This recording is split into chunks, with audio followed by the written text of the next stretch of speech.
Good morning, friends. Welcome back to my YouTube channel Medical Classes by Dr. Srinidhi Kumar Acharya. Please subscribe to my channel and also please give your valuable comments. You can also make use of the playlist. In the playlist, I have provided almost all the topics in a very systematic order. And this is quite convenient for the study. Definitely you can make use of it. Now, we have been discussing about the congenital adrenal hyperplasia with respect to differential sexual development. And in the last class, we have seen a very important disease, that is 21 alpha hydroxylase deficiency.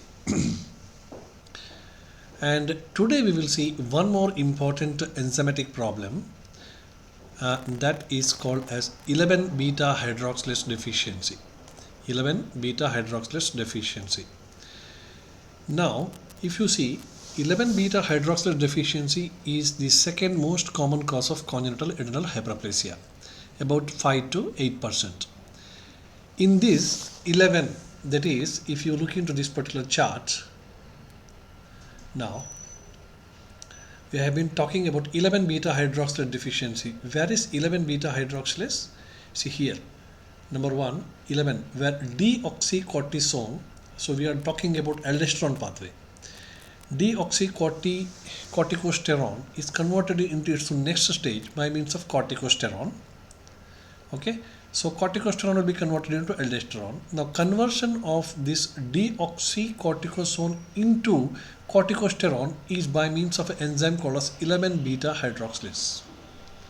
Similarly, if you look into the cortisol pathway, in the cortisol pathway is also deoxycortisol is converted into cortisol by means of 11 beta hydroxylase enzyme.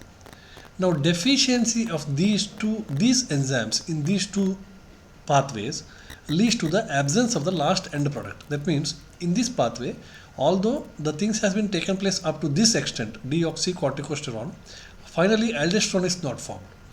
Similarly, in this pathway also, finally cortisol is not formed, but deoxycortisol is formed.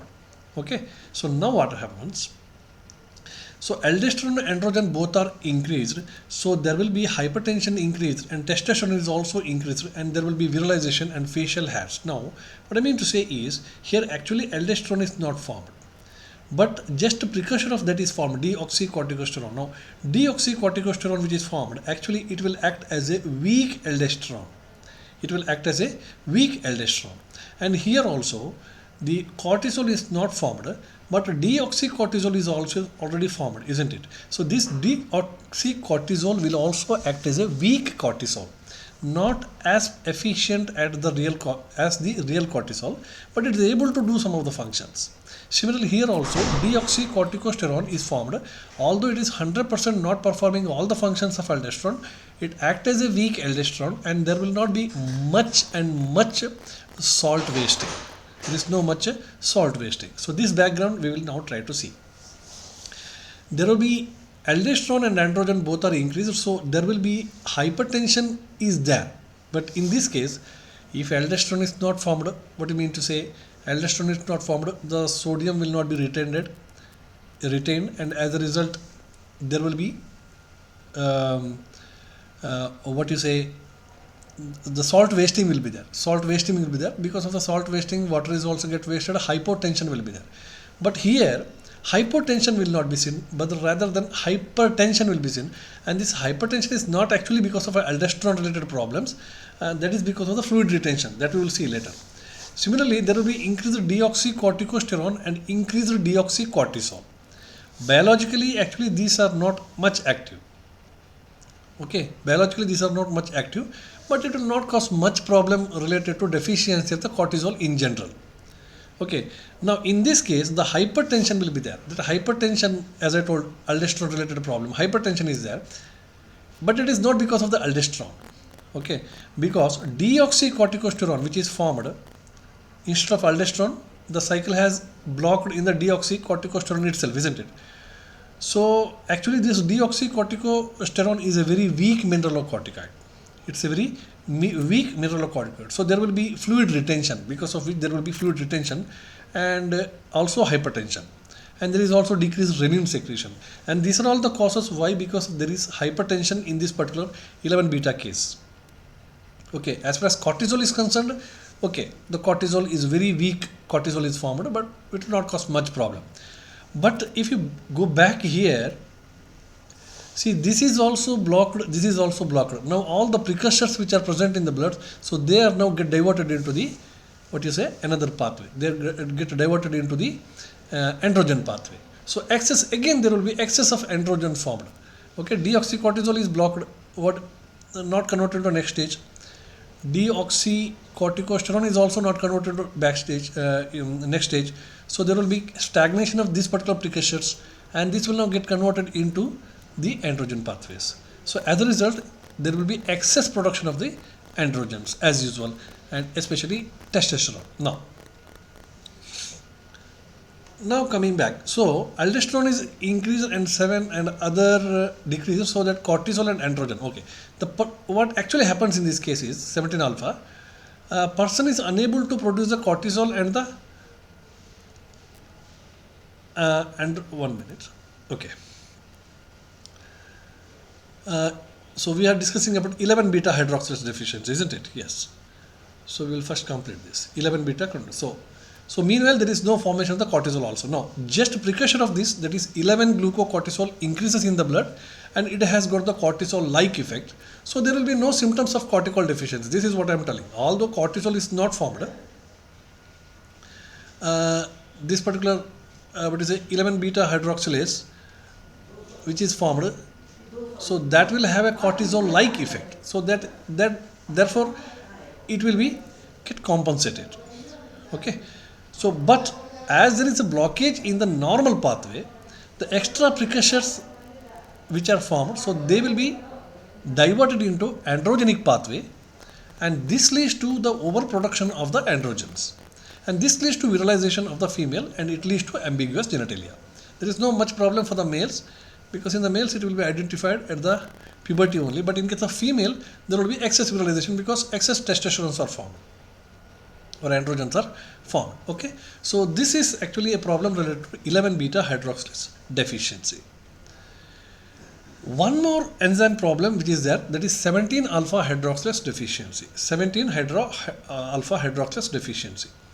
Now where is 17 alpha hydroxylase deficiency? Where is 17 alpha hydroxylase enzyme? 17 alpha, one is here is there, and one more is 17 alpha hydroxylase, yes, here. Okay, 17 alpha hydroxylase. These problems are there. Now what happens when these hormones are blocked or their deficiency is there? So 17 alpha hydroxylase deficiency,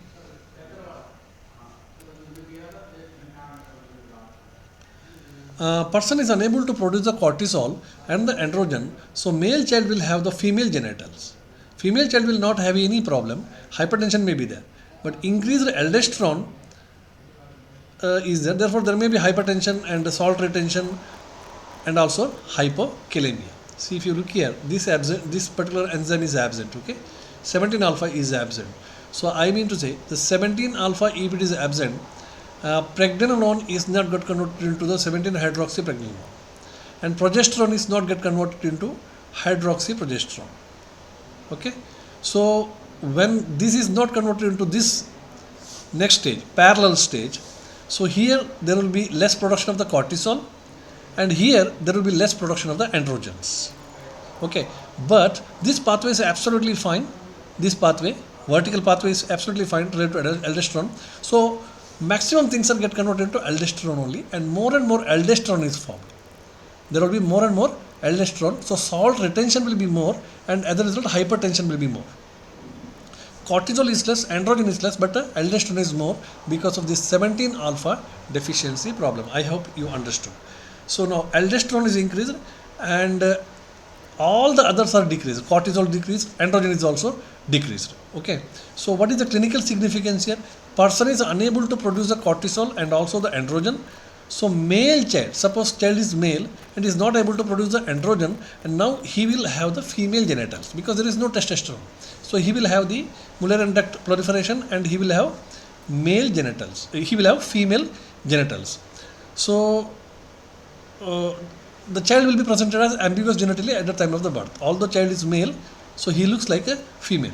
But for the female child, suppose if it is happening, it is not a big problem, because at the time of the birth, okay, it looks like female genitalia only, but at the time of the puberty, the problem comes because she will not have any internal genital organs. I hope you understood. Aldosterone is increased, because of which hypertension will be there, very clear. Salt retention will be there, and hypokalemia will be also there. So this is a very typical finding of 17 alpha hydroxylase deficiency leading to ambiguous genitalia. Almost I told the same thing. Now we come to the last one, that is 3 beta hydroxysteroid hydrogenase deficiency. There is one more enzyme, 3 beta hydroxysteroid hydrogenase deficiency. What is the significance of this particular enzyme? If you look at 3 beta, see, pregnenolone is converted into the progesterone by means of 3 beta hydroxylase.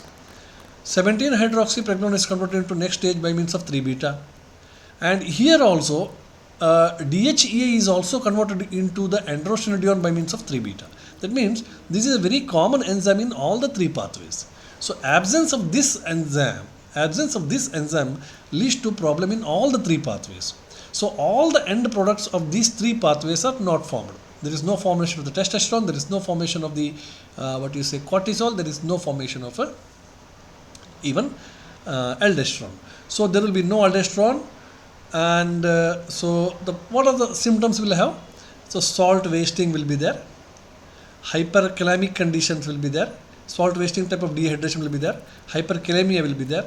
So there will be hypotension also, because hypotension one is hypotension is because the water is lost and the sodium is lost, and that's one thing. Apart from that, cortisol, there is even no production of the cortisol also, that also add for the hypotension and cardiovascular shock, etc. And meantime there is no formation of the androgen, and there will be ambiguous genitalia. So this is 3 beta hydroxysteroid hydrogenase deficiency. I hope you understand. Now, so all the precursors are shunted and into the androgen pathway, and there will be excess of DHEA is formed, but excess DHEA is not get converted into the next stage. Okay, androstenedione. So that will be by means of 3 beta hydroxysteroid hydrogenase, but that is absent. Therefore, even androgens are also not formed. So as this is a weak, but DHEA is formed.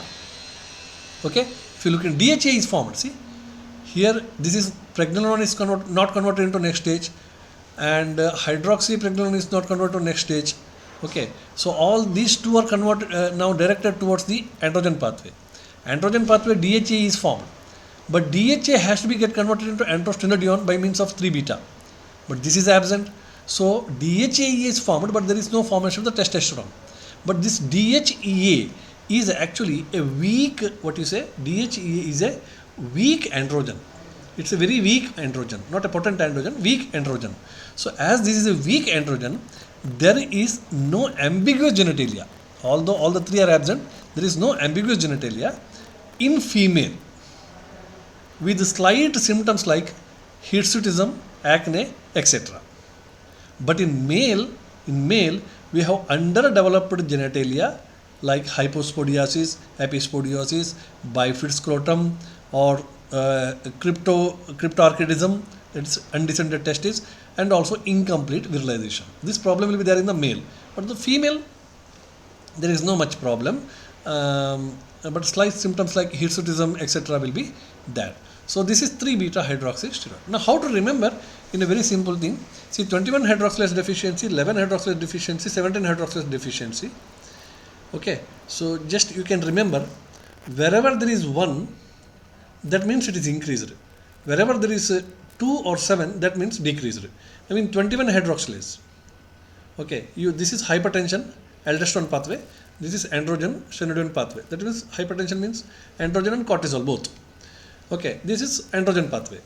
21 hydroxylase, beta hydroxylase, 2 is there. 2 means wherever there is 2,